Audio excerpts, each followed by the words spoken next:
What's going on, everybody? It's Warlug here. Welcome back to my channel, guys. And in today's video, we're going to talk about Call of Duty Black Ops 4 settings, sensitivities for Blackout and multiplayer. So let's jump right into it.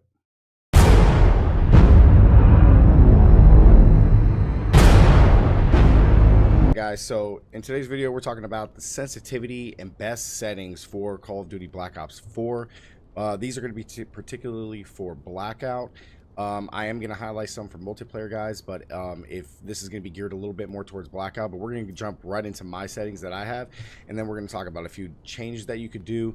But let's just go ahead and jump right into it. So hit your option buttons, go over there to options, go to controls. Look and version, you want standard, guys. Sensitivity, now this is going to change for everybody. This is mainly for, you know, what you're used to. I mean, you really got to find this. Now, a lot of pros are going to do 5 to 6 for multiplayer, 5 to 6 for multiplayer, and on Blackout, it's roughly about 5 or 6. I think it's geared a little bit more towards 6 just to move a little bit better. Me, I fluctuate between 6 and 7 on both. It kind of just depends, because I do a lot of jumping and sliding, and I want to be able to move after I shoot and whatnot. So ADS sensitivity, the zones. Now, this doesn't apply to stuff over 4 times, and then your high zoom sensitivities for all your snipers. But normally I keep this at 1, but lately I've been trying 1.25, and I haven't really noticed too much of a difference, but it's actually turned out pretty nice. You want to leave target assist on, aim assist on. Controller vibration, definitely turn this off. I don't know if you guys have ever been playing a game and you get shot or something, your controller rumbles, and then, oh crap, now you're dead, or it messed you up some way, and you're, like, when you're engaging with another player. So sprint cancels reload. With how fast-paced Call of Duty is, at least Black Ops 4, you want this off. You want this off. You don't really want to do it. I did try it on because in World War II, it was kind of good to have it on just in case you wanted to win that last gunfight. But with how fast Black Ops 4 is in multiplayer, definitely have it off. In Black Ops, you need to be able to reload on the run. So yeah, just turn that one off. Auto mantle, I haven't messed too much with this. I don't think this is good to have on, guys. You don't want to be running and want to hide behind something and just auto mantle up and reveal your position, etc. So I will leave that off. Stick layout, I keep the default. Button layout, I keep on default. Now, a lot of people like tactical. Now, I have a scuff, guys, with 4 paddles on the back, if you can see that right there. I prefer to have normal because I just reset my buttons down here. And I keep R3 as my melee as R3. If you don't have a scuff controller, then I would definitely recommend doing, where is it? You could do tactical for crouch and prone, but I think you definitely want to do either bumper jumper or stick and move. I think it's bumper jumper. Bumper jumper is pretty good. You can heal at X. Crouch and prone is still circle melee attack. Let's see.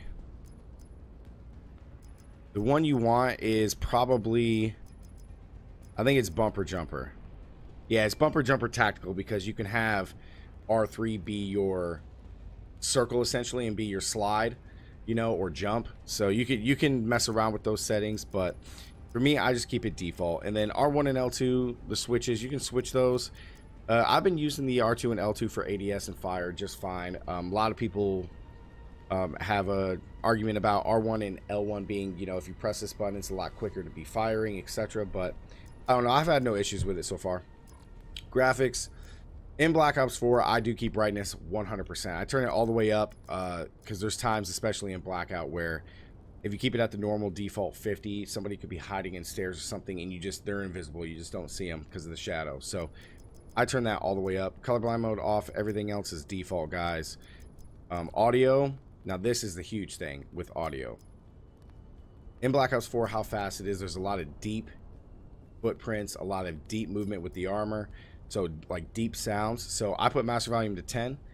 Audio system playtest, you keep that at normal. Now, here's the presets. Now, it's been going around. The big debate is super crunch to high boost. Okay, now I've experimented with both. I prefer high boost. It just makes everything a little bit louder in the headset. Super crunch is also good, but the issue with super crunch is that it compacts all the sound.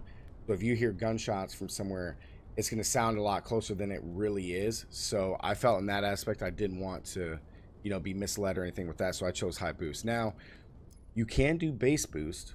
Bass boost is really good because you're gonna really hear those deep sounds. So like people with level 3 armor, you're gonna hear vehicles pretty good. You're gonna hear footsteps maybe a little bit better, but overall I like high boost, guys. You try out high boost, let me know down in the comment section which one you like more. Subtitles off, you don't need those. Voice volume, you can play around with this. I kept it at 5. I tried it at 10 for a while because it just, for call outs and stuff like that, for in-game characters, you know, like if you in multiplayer, for example, you take down Nomad, it'll say like, you know, stop Nomad or whatever it is. If you really care about hearing stuff like that, then that's fine. Otherwise, keep it at 5. You could do 10, but I keep mine at 5.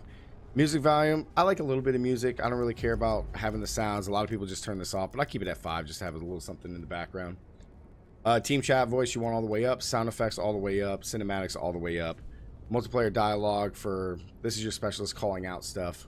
For multiplayer, I keep it on. Kind of helps if they call out UAV or, you know, chopper gun or stuff like that. Controller sound, I turn it off because I have headphones on. I don't really care to hear that. All right, in Blackout, guys, mini-map, you pick round and square. Either one's fine. I prefer the traditional square. Item pickup. Now here's the tricky thing. Holding it is nice.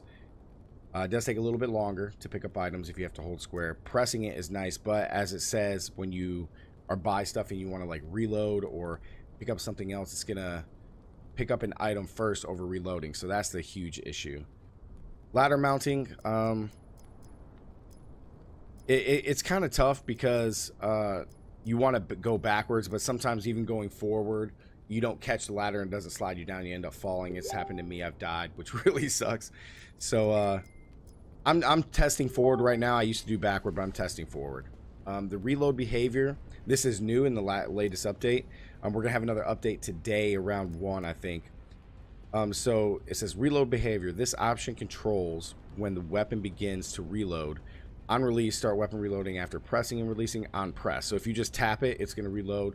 If you press it and then hold it, it's gonna reload. So I chose on press. I want everything a lot faster, in Blackout especially. So network, you don't need to see that. You need to make sure it's on open, mute all party, and in content filter, I kept everything as default, guys. So yeah, those are my settings for Call of Duty Black Ops 4 multiplayer and Blackout, guys.